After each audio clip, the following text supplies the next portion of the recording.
There was a man named Gerald who had always been fascinated by rockets and space travel, but he did not have the money or resources to buy real rocket equipment.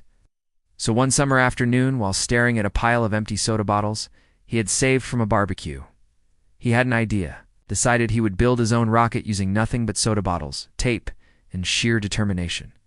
Gerald cleared a space in his garage and began his project. He lined up bottles of every size, 2 liters, 1 liter, and even half liters. He taped them together with duct tape until they formed a long, shaky cylinder that looked more like a giant plastic snake. Then a rocket he attached cardboard fins at the bottom and made. Pointed nose cone from an old traffic cone he found behind the hardware store. For weeks, Gerald worked on his creation. He tested different ways to pump air into the bottles, filled them with water, and used a bike pump to create pressure. He even installed a small lawn chair he salvaged from his porch because he wanted to ride his homemade rocket like a true astronaut. His neighbors often saw him tinkering in the garage and shaking, their heads thinking Gerald had gone a little mad the big day. Finally arrived, Gerald dragged his rocket out to the backyard. It was taller than he was, and wobbled as he set it upright on a makeshift launch pad made of cinder blocks. He strapped himself in with rope and shouted a countdown.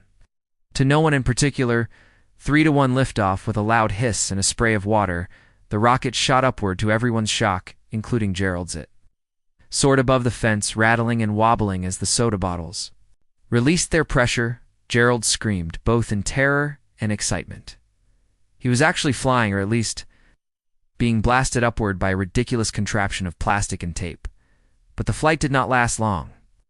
The rocket veered off course almost immediately. It tilted sideways, sputtered, and began to descend at an alarming angle. Gerald clung to the chair, yelling as the rocket sailed over the fence and crashed directly into his neighbor's carefully manicured yard.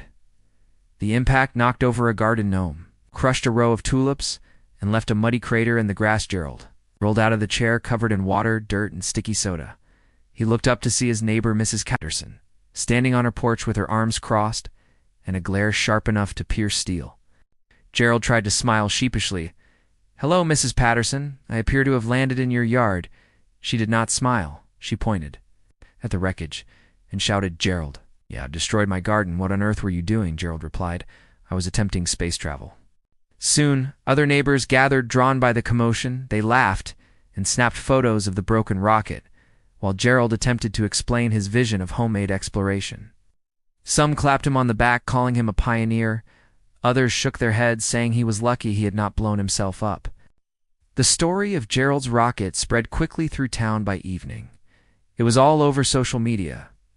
The man who tried to ride soda bottles into space and landed in his neighbor's yard. Some people admired his creativity, while others ridiculed his lack of common sense. Mrs. Patterson eventually forgave him after he replanted her flowers and bought her a new set of garden gnomes, though she made him promise never to launch another contraption from his yard again.